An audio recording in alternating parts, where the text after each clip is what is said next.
तो हमारा जो आज का टॉपिक है वो है राष्ट्रभाषा हिंदी, राजनैतिक लाभ या इच्छा शक्ति। तो मेरा पहला प्रश्न है, जैसे कि हमें पता है कि रिसेंटली न्यू एजुकेशन पॉलिसी 2022 नई शिक्षा नीति आई है। तो क्या आपको लगता है कि जो नई शिक्षा नीति है 2022 के अनुसार हिंदी भाषा पर विचार करना एक अच्छा विचार है, या यह शिक्षा प्रणाली के माध्यम से हिंदू राष्ट्रवाद, धर्म और जाति को बढ़ावा देने के लिए सिर्फ एक चालाक कदम है? तो लंकेश सर, आपका क्या विचार है? देखिए, मैं हिंदी भाषी क्षेत्र उत्तर प्रदेश से आता हूँ। वहां जन्म स्थान है, मैं दिल्ली में रहता हूँ।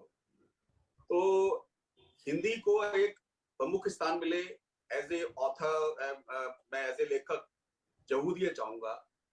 लेकिन सवाल ये है कि हमारा जो देश है वो एक विभिन्न कल्चर, लैंग्वेज से बना देश है। हमारे यहाँ एक दक्षिण में ऐसा काफी बड़ा हिस्सा है जहाँ हिंदी के वो लोग इतना नहीं प्रीफर करते हैं, मतलब प्राथमिकता देते हैं। तो मेरा ये कहना है कि देखिए, ये पर्टिकुलरली जो इस समय जो स्थिति है देश की, उस समय जिस समय की हम आर्थिक चीजों से बहुत गुजर रहे हैं, और 75वें साल में हम ये भी आंकलन कर रहे हैं कि हमने क्या 75 साल में हासिल किया। मुझे लगता है कि इससे कुछ समाज की समस्या तो हल होने वाली नहीं, और ना ही इसको बहुत ज्यादा हिंदी से प्रेम होने वाला है या बहुत ज्यादा लाभ होने वाला है। मेरी अपनी ओपिनियन है, क्योंकि असल में मैं बहुत संक्षेप में कहना चाहूंगा कि देखिए, हमारे यहाँ जो सपोज आप एक चीज लीजिए कि नक्सलवाद की समस्या है। यदि उस एरिया का कोई हिंदी हम उसको पढ़ा दें या हम हिंदी उसको कर दें, तो वहां तो समस्या हल होने नहीं जाएगी। ऐसे ही आतंकवाद और बहुत सारी ऐसी है। तो मैं ये कहता हूँ कि ये एक डाइवर्जन, एक भटकाने वाली एक वो भी हो सकती है। हालांकि एज ए हिंदी मैं जरूर चाहूंगा कि हिंदी आए, और हिंदी के साथ है हिंदुस्तानी जो हम भाषा बोलते हैं हिंदी, वो मेन स्ट्रीम में आए। शुक्रिया लवकेश सर। प्रदीप सर, आपकी क्या राय है इस विषय में? देखिए, सबसे पहले तो मैं आपका जो सब्जेक्ट है जिसको आप कह रहे थे लोगों को कंफ्यूजन है, मुझे एकदम स्पष्ट है और वो सब्जेक्ट बहुत सही है। राजनीतिक इच्छा शक्ति या राजनीतिक लाभ, यही है ना? आप सही कह रही हैं। अभी तक भाषा, हिंदी भाषा के साथ जो है वो राजनीतिक लाभ के दृष्टिकोण से, नजरिए से उसको ट्रीट किया गया। इच्छा शक्ति का कहीं भी पिछले 72 साल में मुझे नहीं दिखाई दिया, क्योंकि 1949 से राजभाषा के रूप में हिंदी को स्वीकार किया गया। कॉन्स्टिट्यूशन में 15 साल का मौका दिया गया, लेकिन इसके बाद भी वो देश की राजभाषा नहीं बन पाई। तो निश्चित है इच्छा शक्ति। अब कोई कहेगा कैसे साउथ में तो ये है, पूरब में जो है बांग्लादेश और बंगाली, उड़िया है, असमीज है। मैं पूछता हूं कि आज से 1000 साल पहले, 1500 साल पहले मुगल आए, मुस्लिम आए, यहाँ उर्दू कैसे राजभाषा बन गई थी? मेरे पिताजी, हम बलिया के हैं, मेरे पिताजी ईस्टर्न यूपी के हैं, वो भी उर्दू जानते थे, और मेरे बाबा जी वकील थे, वो भी उर्दू जानते थे। क्यों जानते थे? क्योंकि कामकाज की भाषा थी, वो सीखना था। अंग्रेज आए, 200 साल में उन्होंने अंग्रेजी को राजभाषा बना दिया, कामकाज की भाषा बना दिया, और वो आज तक चल रही है, आजादी के बाद भी चल रही है। आज भी आप निचले स्तर से लेके आप ऊपरी स्तर तक देखें, सेंट्रल गवर्नमेंट से लेके इवन राष्ट्र इवन तमिलनाडु से लेके आप आसाम, बंगाल, यूपी में भी देखें, अंग्रेजी प्रेवलेंट है। कंपटीशन में हर जगह अंग्रेजी करने। तो बाहर से आई भाषा, पर्शियन, फारसी, और यहाँ पे पर्शियन और हिंदी मिला के जो उर्दू बनी, वो राजभाषा बन गई पूरे देश की। तो निश्चित तौर पे इससे अच्छा तो पॉलिटिकल हित इसमें देखा गया कि भाई साउथ वाले नाराज ना हो जाएं, ये ना हो जाए। अगर आप चाहते राजभाषा लागू कर दिया, आपने कहा था 65 से लागू हो जाएगी, धीरे धीरे अंग्रेजी हटाएंगे। आप आज तक अंग्रेजी नहीं हटा पाए, इसलिए आपका टॉपिक तो बहुत अच्छा है। दूसरा, जो आपका पहला सब्जेक्ट है शिक्षा नीति के जरिए, एकदम आप सही कह रही हैं कि ये शिक्षा नीति के जरिए, देखिए जो पार्टी इस समय सरकार में है उसका एजेंडा रहा है बहुत दिन पहले से हिंदी हिंदू हिंदुस्तान। उसी तर्ज पे जो है ये शिक्षा नीति जो है तैयार की गई है। आप देखिए कि सवाल है कि आप ब्राह्मणिज्म को जो है सनातन धर्म को आप कॉन्स्टिट्यूशन से जोड़ रहे हैं। राष्ट्रीयता राष्ट्रवाद क्या है? आज जो राष्ट्रवाद की बात की जा रही है वो ब्राह्मणिज्म है, जबकि हमारा राष्ट्रवाद संविधान से गवर्न होता है। कक्षा न जो करिकुलम 2020 से चेंज किया जा रहा है शिक्षा नीति के तहत, उसमें एक संविधान के तहत जो फेडरलिज्म था, संघवाद, सेकुलरिज्म, धर्मनिरपेक्षता, वो सारी चीज हटाई जा रही है। ऑफिशियल लैंग्वेज रखी गई है, वो कॉन्स्टिट्यूशन का पढ़ाया जा रहा है क्योंकि हिंदी है। लेकिन बाकी आप सोचिए, कॉन्स्टिट्यूशन का अगर फेडरलिज्म खत्म हो जाएगा, धर्मनिरपेक्ष खत्म होगा, वो तो आत्मा है संविधान की, वो हटाया जा रहा है, जो बहुत खतरनाक है। दूसरा चीज जो है, आप कहते हैं कि हमारे यहाँ हम लोग गुलामी के हो गए, हम मुगल का और इस्लाम का प्रचार प्रसार पढ़ रहे हैं। इतिहास इतिहास होता है, अच्छा हो बुरा हो, इतिहास इतिहास होता है। हमारे यहाँ 1000 साल अगर मुगल शासन किए तो उनका इतिहास है।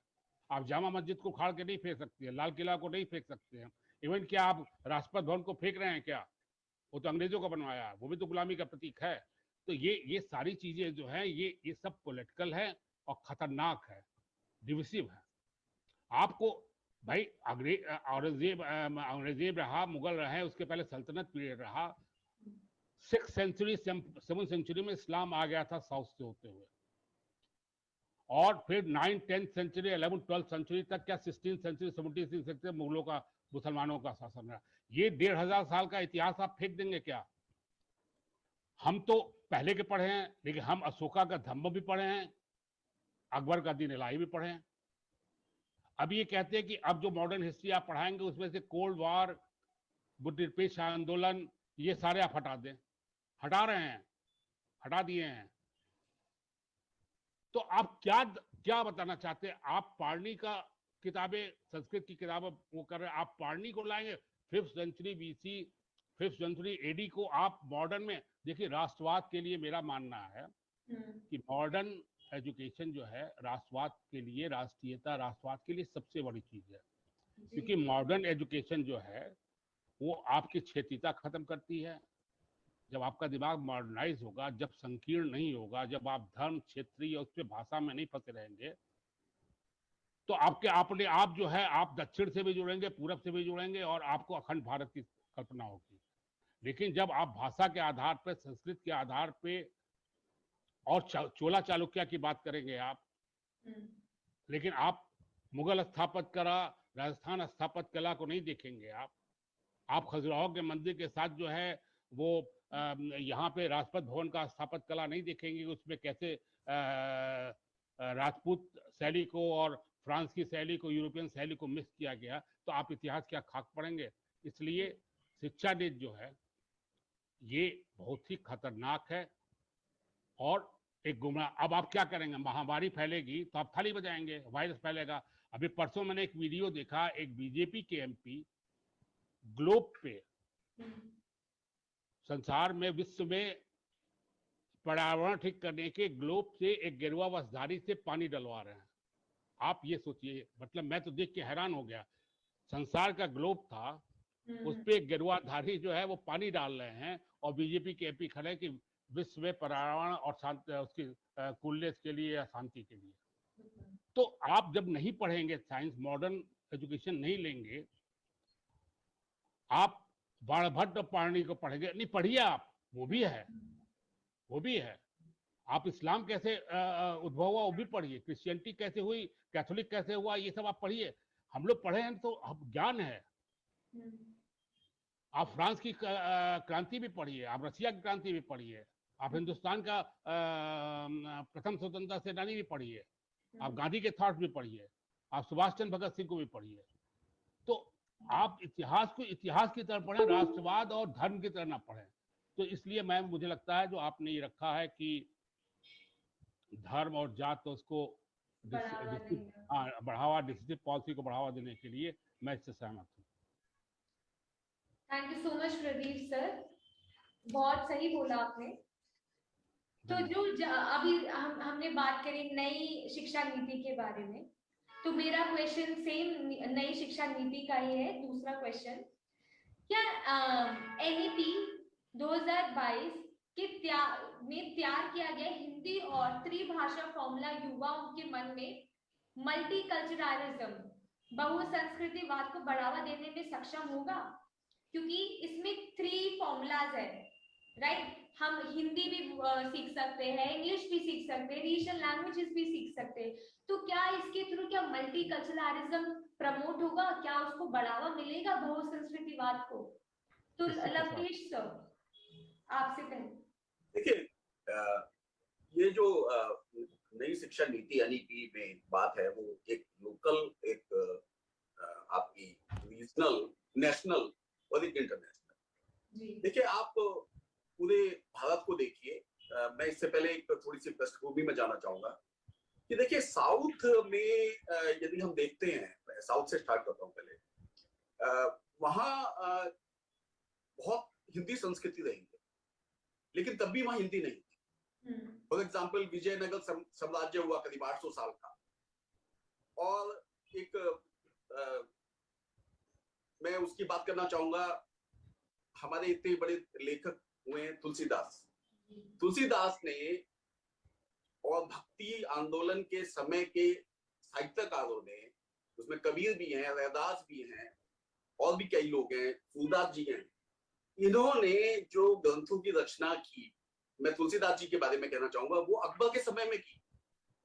तो राष्ट्रभाषा जरूर उस समय उर्दू या फारसी हो सकती है, बल्कि एक समय तो ये था कि जिस समय मुगल आए उस समय राष्ट्रभाषा उर्दू नहीं थी, फारसी थी। और इनफैक्ट जो कश्मीरी पंडित हैं, क्योंकि उनकी एक बैकग्राउंड थी फारसी की, इसलिए कश्मीरी पंडितों को काफी मुगल्स ने अपने अलग अलग एरिया में इस्तेमाल किया, उनकी एक्सपर्टाइज की वजह से। अब मैं आपके क्वेश्चन पे आता हूं। देखिए, आप एक तरफ तो हम लास्ट के पिछले 5 साल में 51,000 स्कूल बंद कर दिए, और दूसरी तरफ हम कहते हैं कि अब 2 नहीं, हम 3 भाषा आपको सिखाएंगे। यहाँ इस नीति से होगा एक्चुअली ये कि आपके जो पिछड़ा वर्ग है, जहां आप स्कूल बंद कर रहे हैं, नई शिक्षा नीति में एक कॉन्सेप्ट है क्लस्टरिंग का, जिसमें कि आप बच्चे कम होने की वजह से स्कूलों को इकट्ठा करके एक जगह उसको हब बना के आप स्कूल भी बंद कर रहे हैं। उसका नतीजा ये हो रहा है कि जो पिछले क्षेत्र हैं या जो रिमोट गांव हैं, जहां की लड़कियां दूर स्कूल जाने से अब इनरोलमेंट भी कम होंगे।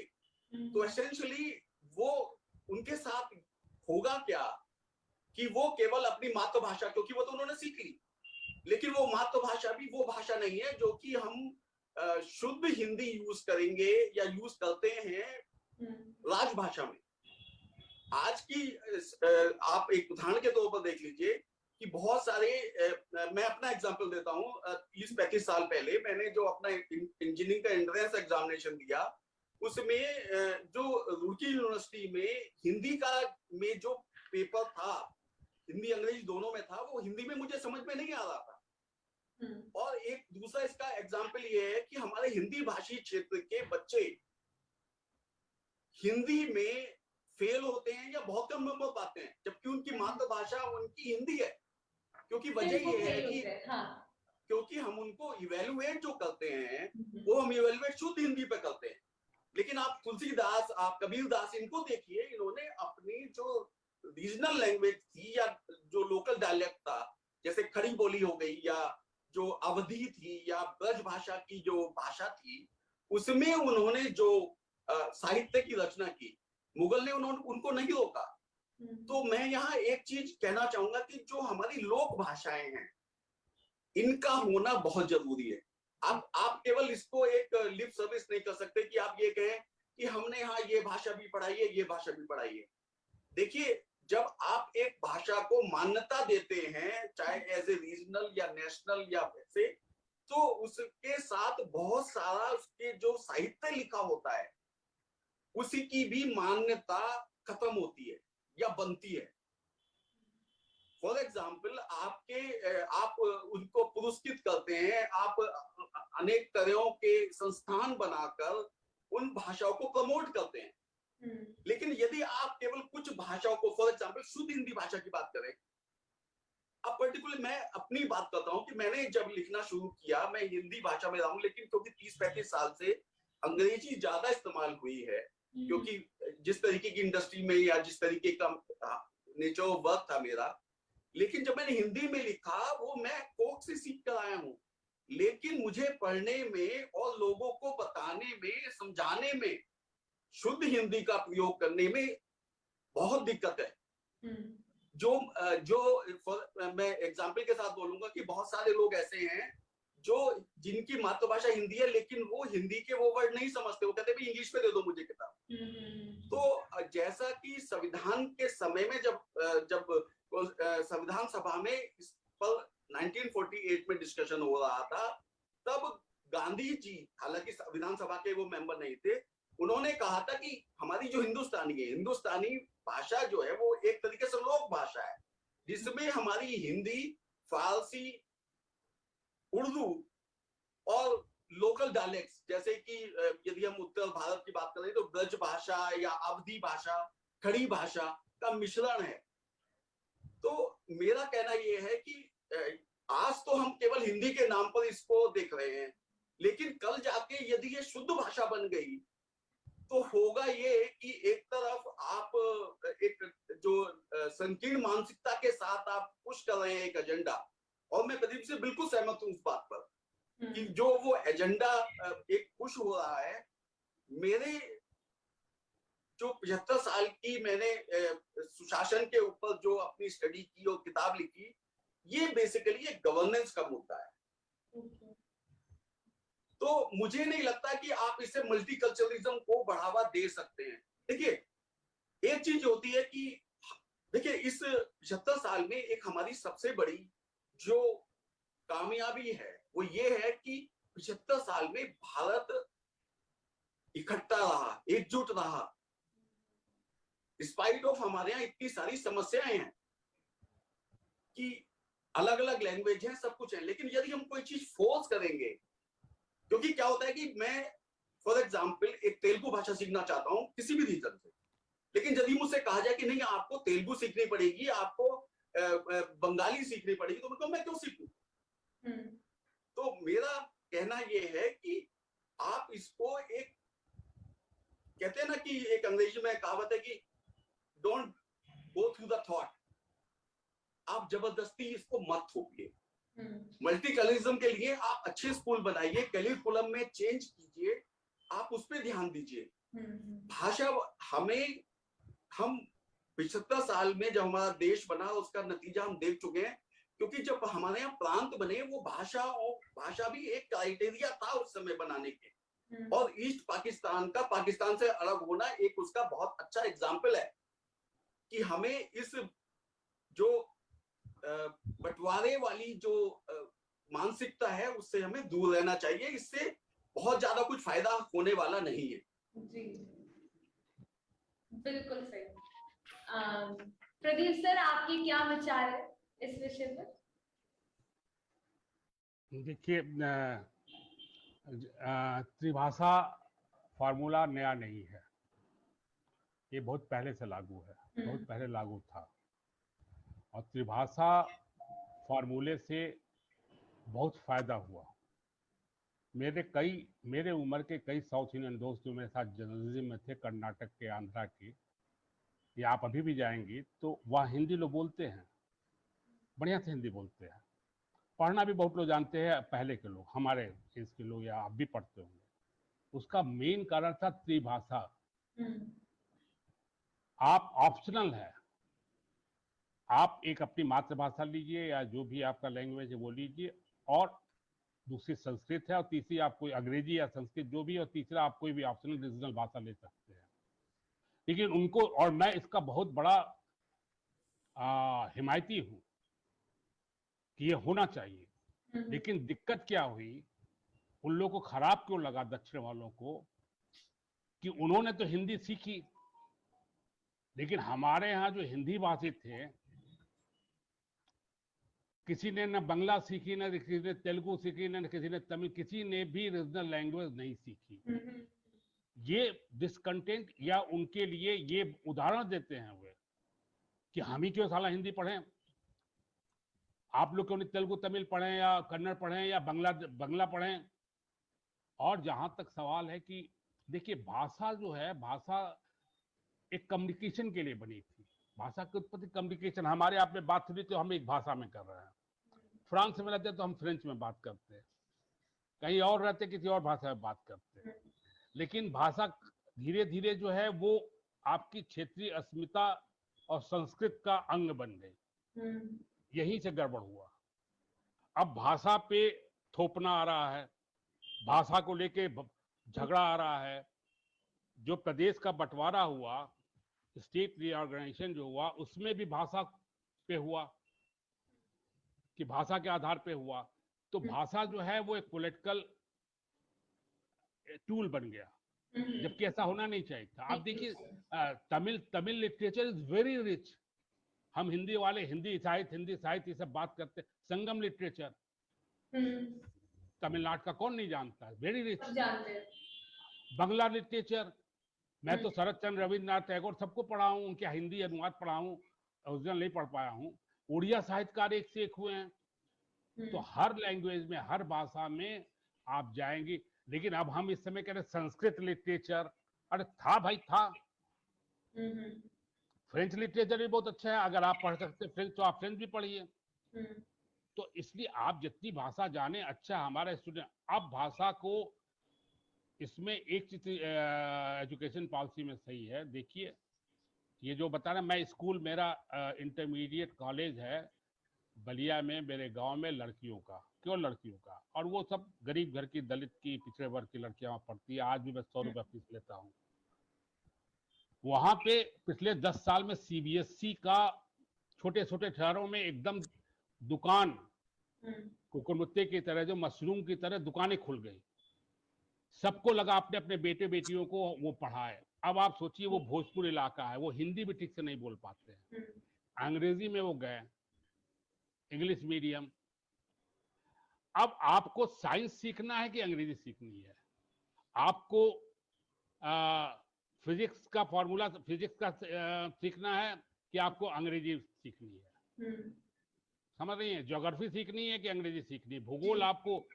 तो अब वो लड़का जो, जिससे घर में भोजपुरी बोली जाती है, या हमारे ही बच्चे, हमारे घर में हिंदी बोली जाती है, हम उन्हें पब्लिक स्कूल में भेजे, और उस पर दोहरा बोझ, वो अंग्रेजी में को कर रहा, कंपटीशन में आ रहा है।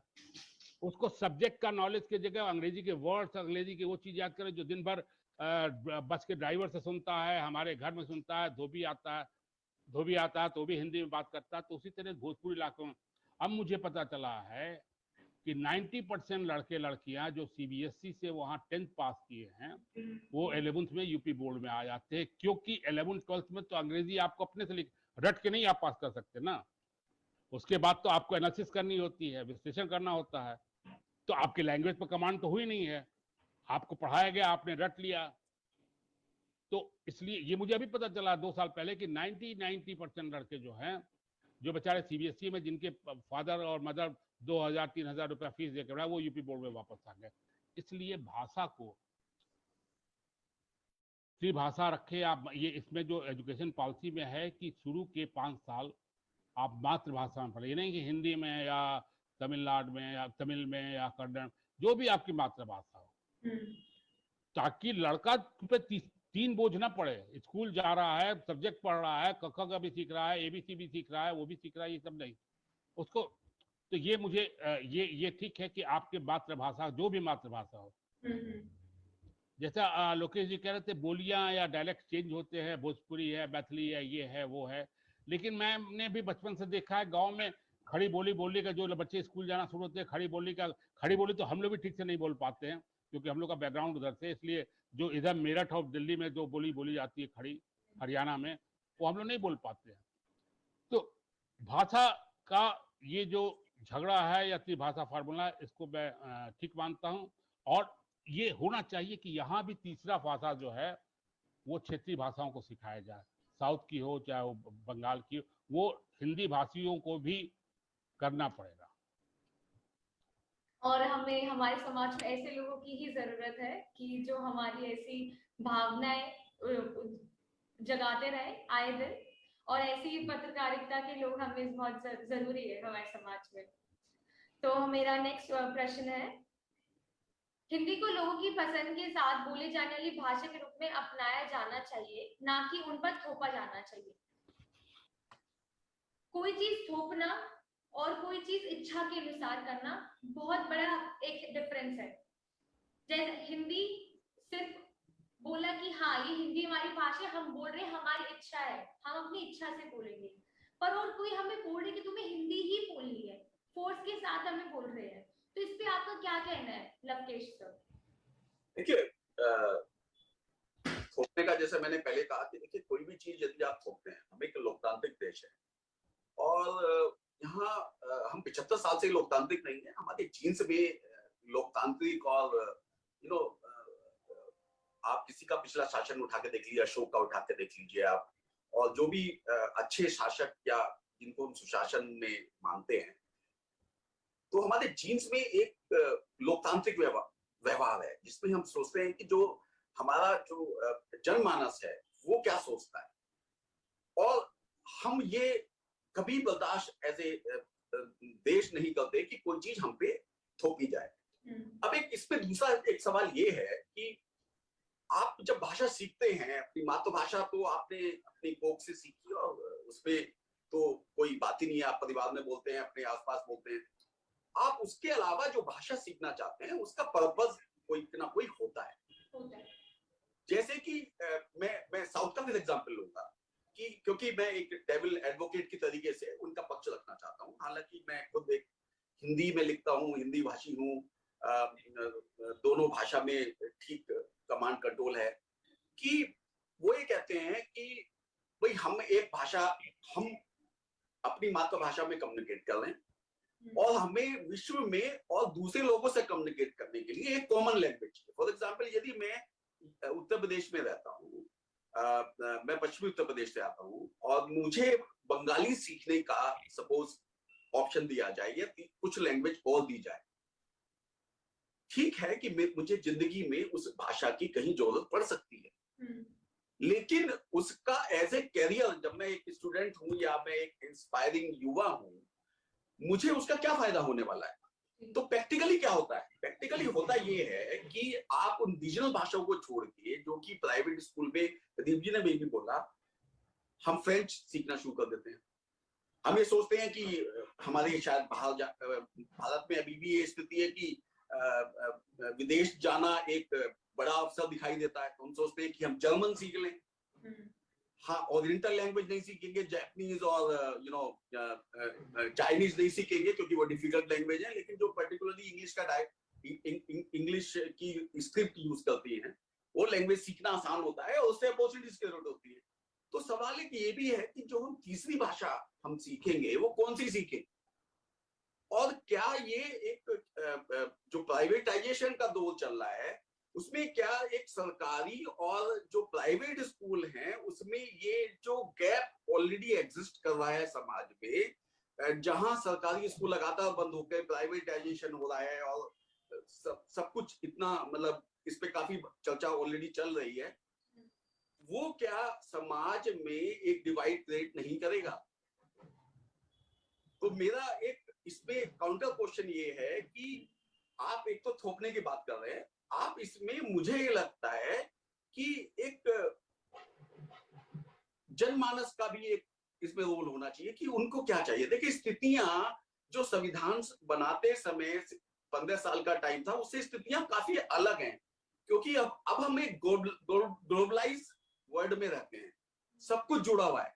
अब हम यदि कहें कि एक इंग्लिश जो है वो अंग्रेजी की गुलामियत है, लेकिन आप वर्ल्ड वाइज देखिए कि उसकी आप किसी भी कंट्री में जाएं, मैं 10-12 साल बाहर रहा हूं, अलग अलग कंट्री में गया हूं, एक ही लैंग्वेज थी जो मेरे पास, जिसकी वजह से मैं सर्वाइव कर पाया।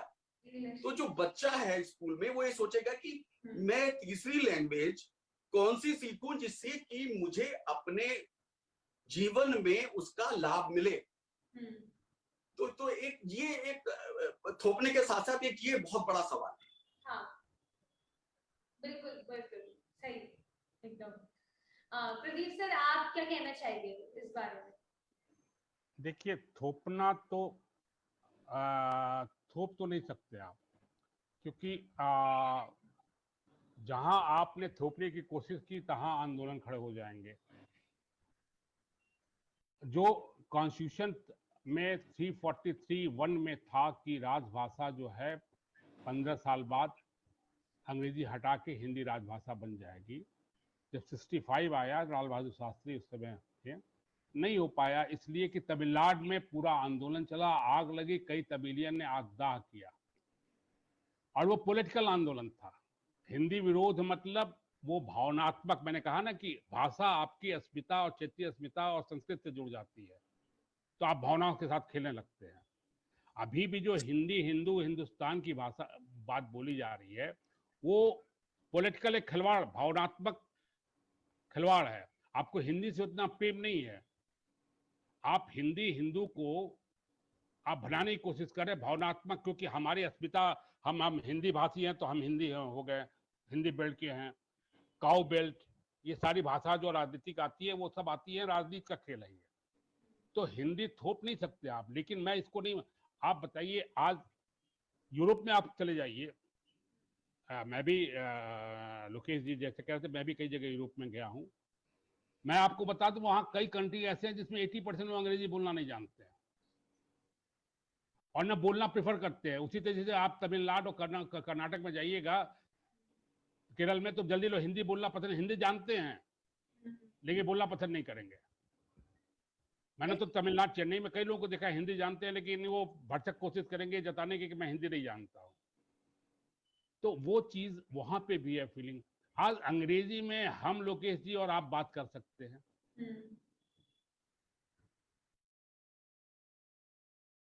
हम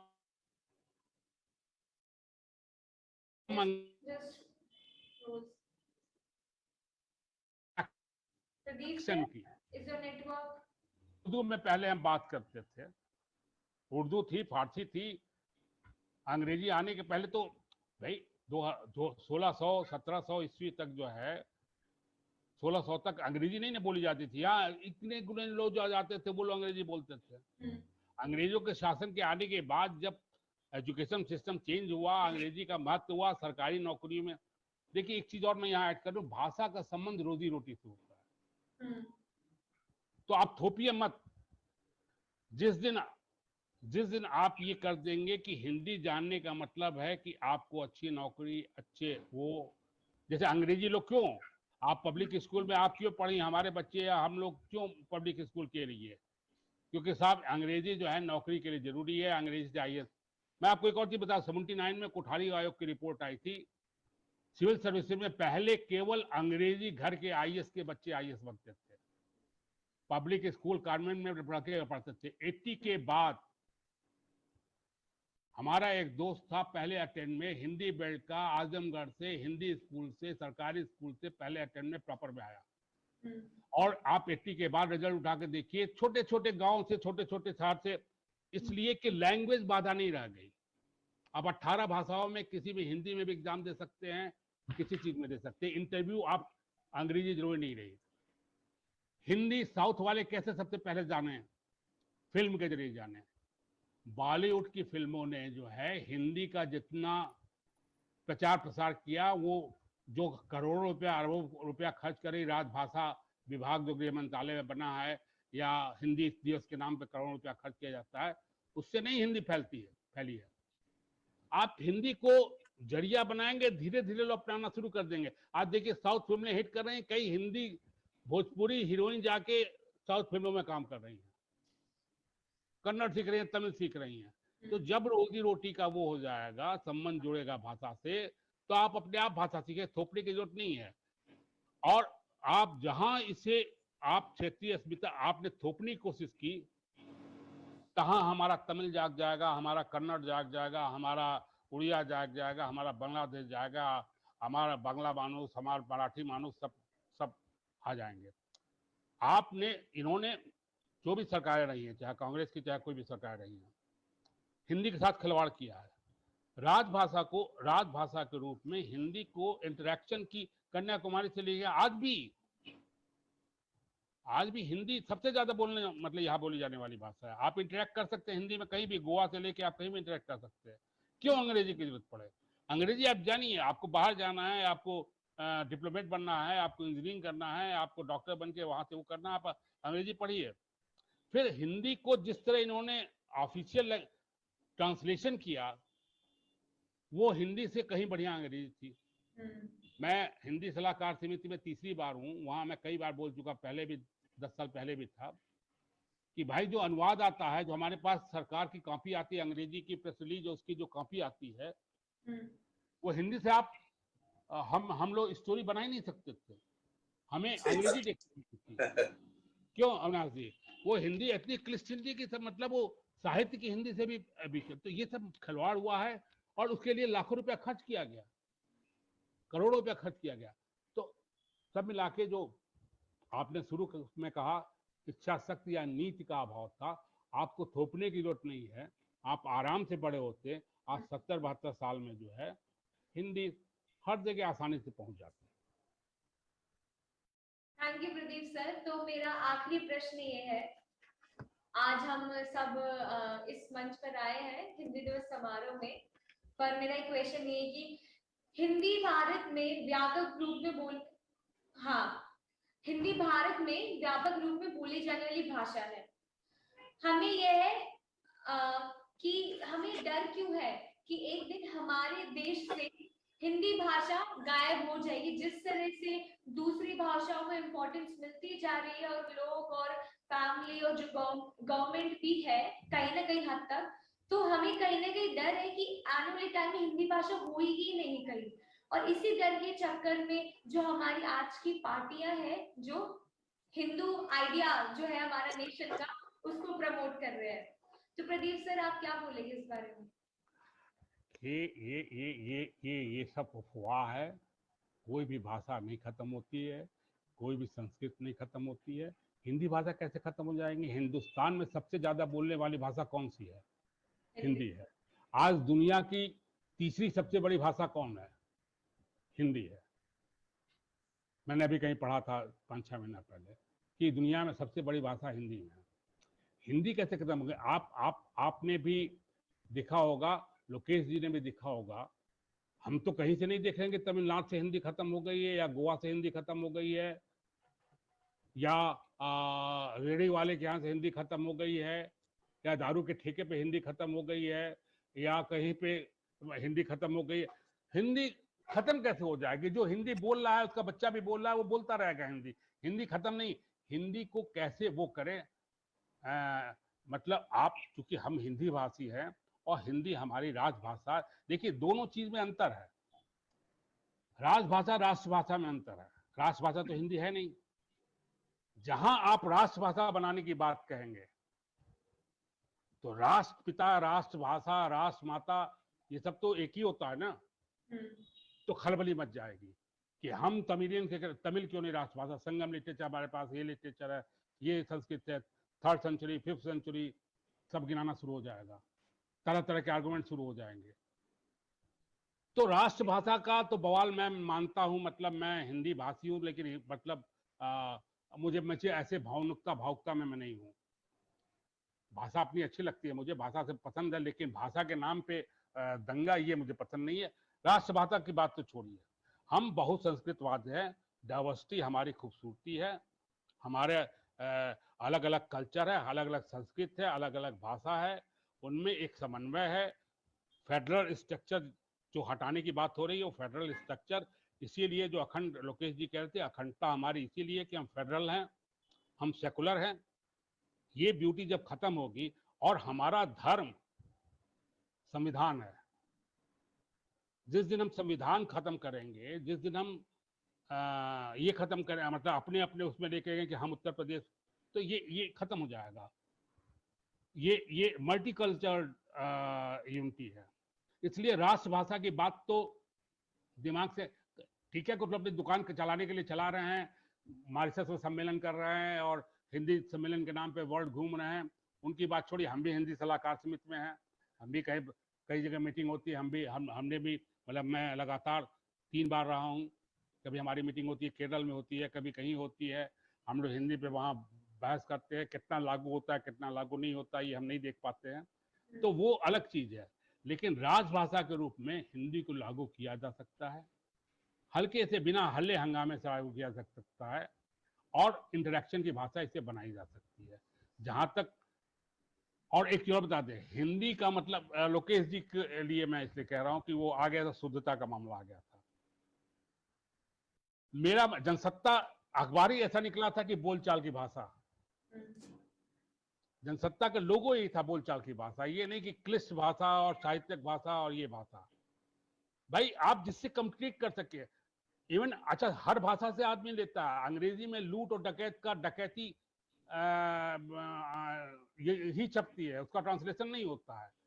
अब आप स्टेशन का है, अब स्टेशन का या इस तरह कई चीजें हैं, या उर्दू के शब्द हमने जो लिए हैं उनको अब हम हिंदी में साहित्य लिखना, साहित्य की सेवा करना एक अलग चीज है, हिंदी की सेवा करना एक अलग चीज है। मुझे एक आध बार डेस्क से नीचे आता था कि ये तुम्हारा ग्रामर ये वो, मैं साइंस का स्टूडेंट था, बीएससी किया था, तो मैंने लोगों से ही कहा भाई मैं हिंदी साहित्य की सेवा के लिए पत्रकारिता में नहीं आया हूँ, मैं पत्रकारिता करने के लिए आया हूँ। अगर इसमें न्यूज या व्यूज या कहीं भी फैक्ट की कमी हो तो आप मुझे वो कीजिए। हाँ, हिंदी अच्छा लिख सके, हम बढ़िया हिंदी लिख सके, ये सोने पे सुहागा है, क्योंकि कोई भी लैंग्वेज, चाहे अंग्रेजी हो चाहे हिंदी है, आप अच्छा लिखते हैं, अच्छा बोलते हैं, ये ब्यूटी है, ये होना चाहिए। तो मुझे लगता है कि हिंदी, वही जो आपने वो किया कि हिंदी भाषा उसका कहीं गायब नहीं हो रही है, हिंदी भाषा बराबर रहेगी। हिंदी हम लोग की, हिंदुस्तान की, मतलब मैं फिर कहूंगा तो फिर आ जाए, हिंदुस्तान की आत्मा से जुड़ा हुआ है। हिंदी हिंदी बहुत बहुत पुराना नहीं है, हिंदी भाषा बहुत पुरानी नहीं है। करेक्ट। खरोष्टी और वो प्राकृत, इन सब संस्कृत, उसके बाद संस्कृत आई, उसके बाद ये आई, मतलब हिंदी साहित्य का इतिहास पढ़े, हिंदी का इतिहास पढ़ेंगे तो सब मिलेगा आपको। तो ये जितनी अशोक का जो स्तंभ हो वो ना हिंदी में है ना संस्कृत में है, और प्राकृत तो खरोष्टी में है। सिंधु घाटी की सभ्यता की क्या क्या भाषा थी वो आज तक डिसाइफर नहीं हो पाई है। तो भाषा का वो नहीं है, लेकिन हम हिंदी हमारी राजभाषा है, कॉन्स्टिट्यूशन में है, 343(1) में है, तो हिंदी राजभाषा बननी चाहिए और नेशनल लेवल पर बननी चाहिए, मैं इसका हिमायती हूँ। Thank you Pradeep sir. Lavkesh sir, आपको कुछ ऐड करना है जो प्रदीप सर ने बोला है? नहीं, देखिए प्रदीप सर की बात से मैं एग्री करता हूँ। मैं एक चीज बस मैं कहना चाहूंगा कि देखिए डर जो है ना, वो एक कोट्स एंड कोट्स, ये हम टिपिकली यूज करते हैं किसी एजेंडा के लिए कि हिंदी खत्म हो जाएगी। हिंदी बिल्कुल खत्म नहीं होगी, कभी खत्म नहीं होगी। जो चीज हमारे जीन्स में है, जो हम मातृभाषा क्यों कहते हैं, क्योंकि हम माँ के पेट से सीखते हैं। हिंदी खत्म हो जाएगी, हिंदू खत्म हो जाएगा, हिंदू खत्म हो रहा है, हिंदी खत्म हो रहा है, सब क्या मतलब? तो लेकिन आप नए आंकड़े यदि देखें तो ये इस तथ्य को बताते भी हैं। अभी आप देखिए हिंदी में जो किताबें लिखी जा रही हैं या हिंदी में जो लगातार रीडर्स बढ़ रहे हैं, उसकी ग्रोथ रेट। अभी मैं जयपुर लिटरेरी फेस्टिवल में था, वहां मुझे कुछ आंकड़े मिले, बड़े बड़े इंटरेस्टिंग आंकड़े थे। मुझे एग्जैक्ट आंकड़े याद नहीं है, लेकिन जिसमें वो कहते हैं, एक ऑथर वहां बोल रहे थे कि हिंदी में लिखना आज की डेट में बहुत बड़ा इन्वेस्टमेंट है, क्योंकि बहुत बड़ा मार्केट होने वाला है। हिंदी कहीं नहीं जा रही है, इसके डर में कोई फायदा नहीं है। जैसा प्रदीप जी ने कहा, हमें बोलचाल वाली भाषा, जैसे जनसत्ता में शायद पहला मेरा अखबार रहा होगा जो मैंने बचपन से पढ़ना शुरू किया, और बड़ा मैं प्रशंसक भी रहा उसका। तो देखिए बोलचाल वाली जो भाषा है, लोक भाषा, और ये यहाँ मैं गांधी जी को दोबारा कोट करूंगा, उन्होंने हिंदुस्तानी भाषा इसलिए बोली।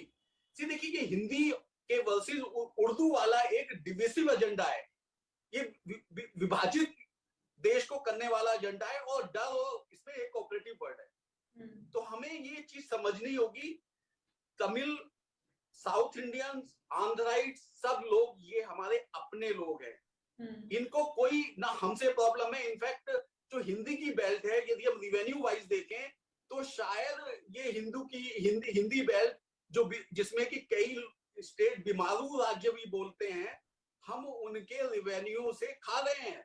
मुझे आई एम सॉरी मैंने ये वर्ड यूज किया, इसलिए हमें अपने हिंदी बेल्ट में हिंदी वगैरह जो चीजें हैं इस पर ध्यान न देकर गवर्नेंस पे ध्यान दें, हम वहाँ की शिक्षा का स्तर उठाएं, हम लोगों को लोक साहित्य के बारे में बताएं और हिंदी अपने आप आगे बढ़ती रहेगी। मैं एक चीज बोलना चाहता हूँ, बोलूं? जी सर, जी इजाजत है?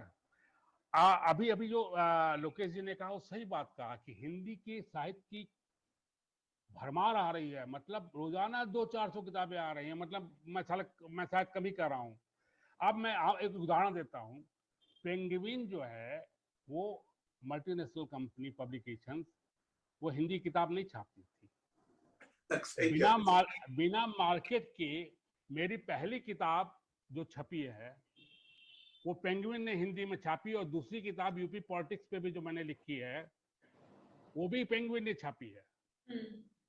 तो मुझे पहली बार जब मेरी एक दोस्त थी रेनू, बेचारी डेथ हो गई, हमारे साथ जर्नलिस्ट थी, फिर पब्लिशिंग में भी आई थी, उससे मैंने पूछा किताब के लिए, तो उसने कहा पेंगुइन से बात करो।